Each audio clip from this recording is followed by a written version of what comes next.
తాగింది దిగిపోయింది. ఏ బాబు, Andhra gold whisky ఇవ్వు. ఆంధ్ర గోల్డా? ఆగండి సార్, సార్ మంచి బ్రాండ్, పేపర్ చుట్టూ ఇస్తాను. ఆగండి, ఎందుకు అనుకుంటున్నారు? దిష్టి కూడా ఎత్తారు లేకపోతే. తీసుకోండి సార్. ఎంత సార్? 500 అంతే. 500? ఎంఆర్పి 400 ఉంది సార్. కావాలంటే తీసుకోండి, లేకపోతే వెళ్ళిపోండి. తాగిందంతా దిగిపోయింది. According to the legal metrology act, నువ్వే కనుక ఎంఆర్పి కన్నా ఎక్కువ కమ్మితే ఇల్లీగల్. నేను కనుక కన్జ్యూమర్ కోర్టుకి వెళ్తే నీకు 20,000 నుంచి 1 lakh వరకు ఫైన్ పడుతుంది. అర్థమైందా? వెళ్ళమంటావా? నీలంటోడు ఎవడో 1500 అయితే 1700కి అమ్మాడంట. ఆ కన్జ్యూమర్ కోర్టుకి వెళ్ళాడు 200 కాంపెన్సేషన్ కోసం. ఏకంగా కోర్టు 10,000 ఇచ్చింది. వెళ్తా నాగు, ఇవల్ల మొత్తం తాగిందంతా దిగిపోయింది. సార్ ప్లీజ్ సార్, కంప్లైంట్ ఇవ్వకండి సార్. 400 సార్, తీసుకోండి సార్. సార్ పెప్టో ఆర్డర్ చేసిన 5 minutes లో భలే వచ్చేసింది. ఇలా ఇవ్వు. ఏమనుకున్నారు మరి? Bye sir. చాలా సెకలు ఉన్నారు నీలో. బిస్కెట్స్ ఆగకు. ఇది ప్యాక్ అయింది ఈ డేట్ రోజు, బెస్ట్ బిఫోర్ 12 months, అంటే 1 year. అలా చూసుకున్నట్లయితే ఈ మంత్ ఈ రోజు కల్లా ఇది ఎక్స్పైర్ అయిపోతుంది. కానీ ఈ రోజు డేటు ఇది, అంటే ఈ బిస్కెట్స్ ఎక్స్పైరీ అవ్వడానికి ఇంకా 2 days టైం ఉంది. 2 daysలో ఎక్స్పైరీ అయ్యే బిస్కెట్లని నాకు అమ్ముతావా? ఇదిగా సరే, 2 days టైం ఉంది కదా, బిస్కెట్సే కదా, తినేచ్చు కదా మీరు. అదంతా మీకు అనవసరం. పాసి అనగా FSSAI ప్రకారం ఇలాంటి ఫుడ్ ఐటమ్స్ని మేము కనుక ఆర్డర్ పెట్టుకున్నా లేదా కొన్న ఈ ఫుడ్ ఐటమ్స్ మా చేతికి వచ్చేసరికి ఎక్స్పైరీ డేట్కి ఇంకా 45 days బాకీ ఉండాలి. కానీ దీనికి ఓన్లీ 2 days మాత్రమే బాకీ ఉంది ఎక్స్పైరీ డేట్కి. అదేవిధంగా కొన్ని ఫుడ్ ఐటమ్స్ ఉంటాయి, వాటికి షెల్ఫ్ లైఫ్ అన్నది చాలా తక్కువ ఉంటుంది. అలాంటి ఫుడ్ ఐటమ్స్ మా చేతికి వచ్చేసరికి మినిమం 30% అయినా షెల్ఫ్ లైఫ్ ఇంకా బాకీ ఉండాలి. For example, curd packet shelf life అనేది 10 days అనుకుందాం. అది మా చేతికి వచ్చేసరికి ఇంకా 3 days అయినా షెల్ఫ్ లైఫ్ బాకీ ఉండాలి. అలా లేదనుకోండి, వీటిని రిటర్న్ ఇచ్చే రైట్ మాకైతే ఉంది. సో దీన్ని రిటర్న్ ఇస్తున్నా 45 days కంటే ఎక్కువ ఎక్స్పైరీ డేట్కి టైం ఉన్న ఫుడ్ ఐటమ్ని మళ్ళీ తీసుకురా, అనగా ఇలాంటి బిస్కెట్ ప్యాకెట్ని తీసుకురా పో. సరే సార్, తెస్తానాగండి ఇంకోటి, ఓకేనా? అర్థమైందా అండి? ఈ సమాచారాన్ని ప్రతి ఒక్కరికి షేర్ చేయడం అస్సలు మర్చిపోకండి. కౌశిక్, నాకు ఈ లోన్ యాప్ 10 lakhs లోన్ ఇస్తుందంట. ఒక క్లిక్ చేస్తే 10 minutes లో 10 lakhs నా బ్యాంక్ అకౌంట్ లో ఇస్తుందంట.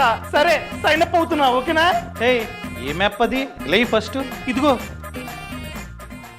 రే, ఇది చాలా డేంజర్ యాప్. ఈ యాప్ లో పొరపాటున కూడా నువ్వైతే లోన్ తీసుకోవద్దు. తీసుకున్నావు అనుకో, నువ్వే డేంజర్ లో పడతావు. అసలు ఏది డేంజర్ యాప్, ఏది మంచి యాప్, ఏ విధంగా ఫైండ్ అవుట్ చేయాలి నేను చెప్తా. First one, permissions. ఈ యాప్స్ ని ఇన్స్టాల్ చేసే టైంలో పర్మిషన్ అడుగుతుంది. లైక్ ఫొటోస్ కి పర్మిషన్, కాంటాక్ట్స్ కి, ఎక్సెట్రా. ఇలా 2-3 పర్మిషన్స్ అడిగితే ఓకే. కానీ ఏదైనా యాప్ 6-7 పర్మిషన్స్ అడుగుతున్నట్లయితే సంథింగ్ ఇస్ ఫిషీ అనమాట. వీళ్ళు ఏం చేస్తారంటే, ఇలాంటి వాళ్ళు పొరపాటున మనం కనుక ఆన్ టైమ్ లో లోన్ ని కట్టకపోతే మన ఫొటోస్ ని మార్ఫింగ్ చేసి ఆ ఫొటోస్ ని ఫ్యామిలీకి, కొలీగ్స్ కి, ఫ్రెండ్స్ కి పంపిస్తుంటారు. చాలా అంటే చాలా జాగ్రత్త, ఇలాంటి యాప్స్ ని అస్సలు ఇన్స్టాల్ చేయకు. ఇంకా సెకండ్ వన్, రివ్యూస్. చూడు, యాప్ స్టోర్ లో, ప్లే స్టోర్ లో, గూగుల్లో, అదే విధంగా యూట్యూబ్ లో రివ్యూస్ చూడు. బ్యాడ్ గా ఉంటే అస్సలు నువ్వైతే ఇన్స్టాల్ చేయకు. And third one, processing fee. వీళ్ళు లోన్ ఇవ్వడానికంటే ముందు మిమ్మల్ని కనుక ప్రాసెసింగ్ ఫీ కట్టమంటే అస్సలు కట్టకండి, అది ఫేక్. అదే విధంగా మెయిన్ థింగ్, RBI వెబ్సైట్ కి వెళ్ళి అసలు ఈ యాప్ లేదా ఈ కంపెనీ వాళ్ళతో రిజిస్టర్ అయ్యి ఉందో లేదో చెక్ చేసుకోండి. మీరు గూగుల్లో చెక్ చేసుకోవచ్చు. అర్థమైందా? అలా చెక్ చేసుకో.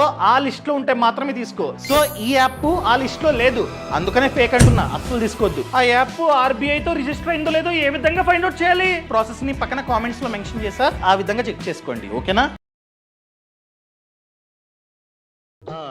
సార్, డోలో 650 టాబ్లెట్ ది ఒక షీట్ ఇవ్వండి. ఇదిగోండి డోలో. పారాసెటమాల్. ఇదేంటిది ఇలా ఉంది? Sir, original ఫేకా?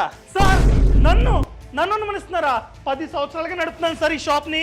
నన్ను అనుమానిస్తారేంటి సార్ మీరు? సార్ సారీ అండి, మార్కెట్లో ఎక్కడ చూసినా ప్రతిదీ కల్తీయే కదా, ఇది కూడా కల్తీ అనుకున్నా. సార్, దీని మీద QR కోడ్ ఉంది, ఆగండి స్కాన్ చేసి చూస్తా.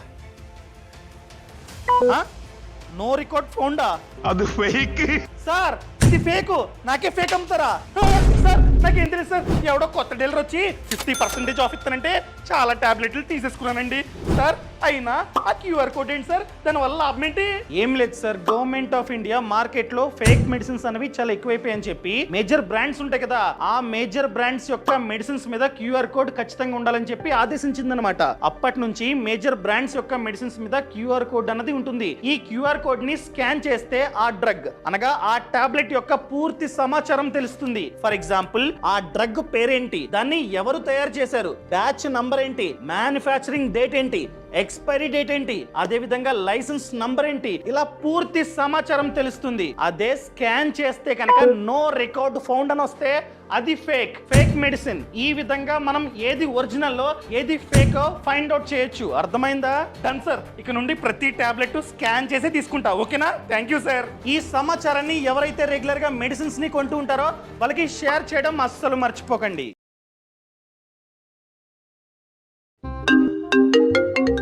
హలో సార్, మీ నాన్నగారు మీ అకౌంట్ లోకి 5,000 వేయమన్నారు. సో మీ నంబర్ కి ఫోన్ పే చేయమంటారా? 5,000 డాడీ పంపమన్నారా? సర్లేండి, పంపండి. నా ఇంటర్నెట్ బ్యాంకింగ్ నుంచి 5,000 మీ బ్యాంక్ అకౌంట్ కి పంపిస్తున్నా, చూడండి. వచ్చాయా సార్? SMS వచ్చింది. అయ్యో సార్, మీరు 5,000 బదులు 50,000 పంపారు. చూసుకోండి ఒకసారి. అయ్యో సారీ సార్, సార్ కంగారులో 5,000 కొట్టపోయి 50,000 కొట్టేశాను సార్. పెద్ద సమస్య వచ్చి పడిందే సార్. ఏమనుకోకుండా ఇదే నా ఫోన్ పే నంబరు, రిమైనింగ్ 45,000 పంపేయండి sir. Please sir, please sir. Sir దానికి ప్లీజ్ ఎందుకండి, మీ డబ్బులు సార్. సర్లేండి, మీరు మా డాడీకి తెలిసిన వాళ్ళు కదా, కొడుతున్నా. ఏయ్ ఆగు, నీకేమైందిరా? ఆ SMS చూపి. అయ్యో కౌశిక్ కొంప తీసి. సర్లే, ఎందో ఏం చెప్తాడు. ఇదిగో. అరే ఇది ఫేక్ SMS. పైన చూడు, నంబర్ ఉంది. ఏదో పిచ్చి నంబర్ నుండి స్కామర్ పంపాడు, అంతేగాని బ్యాంక్ నుండి రాలే. ఇది మార్కెట్ లో జరుగుతున్న అతి పెద్ద స్కామ్. వాళ్ళు ఏం చేస్తారంటే కాల్ చేసి మీ ఫాదరో బ్రదరో 5,000 ఏమన్నారు అంటారు. మనం వెయ్యమంటాం, ఫాదర్ ఏమన్నాడు కదా అని చెప్పి. వీళ్ళు తెలివిగా వేస్తున్నామని చెప్పి SMS పంపిస్తారు, డబ్బులు పంపరు. అది కూడా 5,000 బదులు 50,000 SMS పంపుతారు. వాడు అంటాడు ఫోన్ పే నంబర్ వేసేయండి, రిమైనింగ్ డబ్బు అంటే మనం వెంటనే వేసేస్తాం. ఇది స్కామ్ అనమాట. సో మనం డబ్బులు వేయగానే బ్లాక్ చేస్తాడు, ఫోన్ చేసినా ఎత్తడు. ఆగు, ఇంకా లైన్ లో ఉన్నాడు. తింటే దొంగ సచ్చినోడా. ఈ కౌశిక్ వల్ల మా స్కామర్స్ అందరూ అడుగు తినాలి. ఈ సమాచారాన్ని ప్రతి ఒక్కరికి షేర్ చేయడం అస్సలు మర్చిపోకండి. సరే సార్, నెక్స్ట్ పెట్రోలా డీజిలా? సార్ సార్, రోడ్డు మీద ఎవరికి యాక్సిడెంట్ అయింది, కాస్త ఫస్ట్ ఎయిడ్ కిట్ ఇవ్వండి సార్. ఏంటా ఫస్ట్ ఎయిడ్ కిట్టా? ఏ ఇది పెట్రోల్ బంక్ అనుకున్నావా, హాస్పిటల్ అనుకున్నావా? అదలా నీకు బాగా మదం ఎక్కిందిరా గోవర్ధన. సార్ గవర్నమెంట్ రూల్ ప్రకారం ప్రతి బంక్ లోని ఫస్ట్ ఎయిడ్ కిట్ అన్నది ఉండాల్సిందే. పొరపాటున ఈ విధంగా ఎవరైనా వచ్చి దెబ్బలు తగిలాయి ఫస్ట్ ఎయిడ్ చేయండి అంటే మీరే దగ్గరుండి ఫస్ట్ ఎయిడ్ కూడా చేయాలి. ఏయ్ చెప్తా అర్థం కదా, ఏం పిక్కుంటో పిక్కో, నేనైతే ఫస్ట్ ఎయిడ్ చేయను. టమాటో రంగులోకి వచ్చేస్తావు. ఏంటి సార్ మీరు, ఈ ఫస్ట్ ఎయిడ్ సర్వీసే కాదు, వీటిలో ఏ సర్వీస్ అయినా సరే మీరు ప్రొవైడ్ చేయకపోతే మీ బ్రాండ్ వెబ్సైట్ కి వెళ్ళి మాకు కంప్లైంట్ ఇచ్చే అధికారం ఉంది. For example, me brand complaint website లోకి వెళ్ళి మా సమాచారం అంతా ఇచ్చి మీ రిటైల్ అవుట్లెట్ ని మేము సెలెక్ట్ చేసి కంప్లైంట్ ని చూస్ చేసి అక్కడ కంప్లైంట్ ని రాసి మేము కనుక ఫోటోస్ ని అప్లోడ్ చేస్తే మీ బ్రాండ్ రూల్స్ ప్రకారం ఫస్ట్ టైం కనుక మీ అవుట్లెట్ మీద కంప్లైంట్ అనేది నమోదైతే 15 రోజుల పాటు మీ అవుట్లెట్ ని క్లోజ్ చేయాలి. అదే మీ బంకు మీద రెండో కంప్లైంట్ అన్నది నమోదైతే 30 రోజుల పాటు మీ బంకు ని క్లోజ్ చేయాల్సిందే. అదే మూడో కంప్లైంట్ కనుక నమోదైతే మీ డీలర్షిప్ క్యాన్సిల్ అవుతుంది. ఇవ్వమంటారా కంప్లైంట్? సార్ సారీ సార్, అరే first aid kit first aid చేయాలి, త్వరగా సార్, త్వరగా చేయండి సార్. కంప్లైంట్ మాత్రం ఇవ్వకండి. Sorry sir. ఓపెనింగ్ లో ఒక సూపర్ మ్యాటర్ చెప్పావా, ఏంటది? ఏం పిక్కుంటో పిక్కో, నేనైతే ఫస్ట్ ఎయిడ్ చేయను. మనం ఎవరు అన్నది ముఖ్యం కాదు, మనం ఏం చెయ్యగలం అన్నదే ముఖ్యం.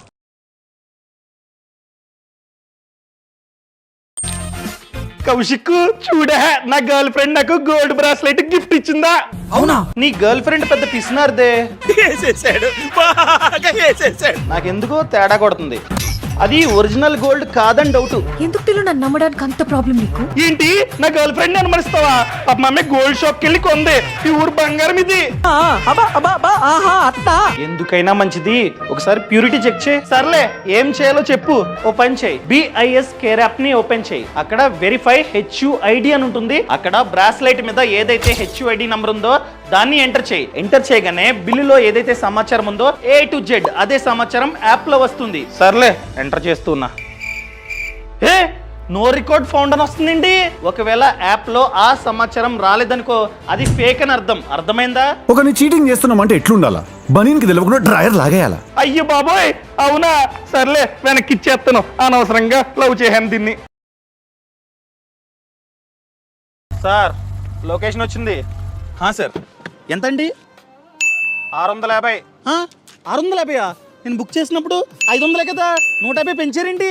సార్ 650 అండి, యాప్లో చూసుకోండి. ఏ 650 చూపిస్తుందండి యాప్లో? 650 కట్టండి. ఏమైనా డౌట్ వస్తే కస్టమర్ కేర్కి కాల్ చేయండి, ఓకేనా? సర్లేండి, అయింది 650. బాయ్. హలో, బోలా కస్టమర్ కేర్.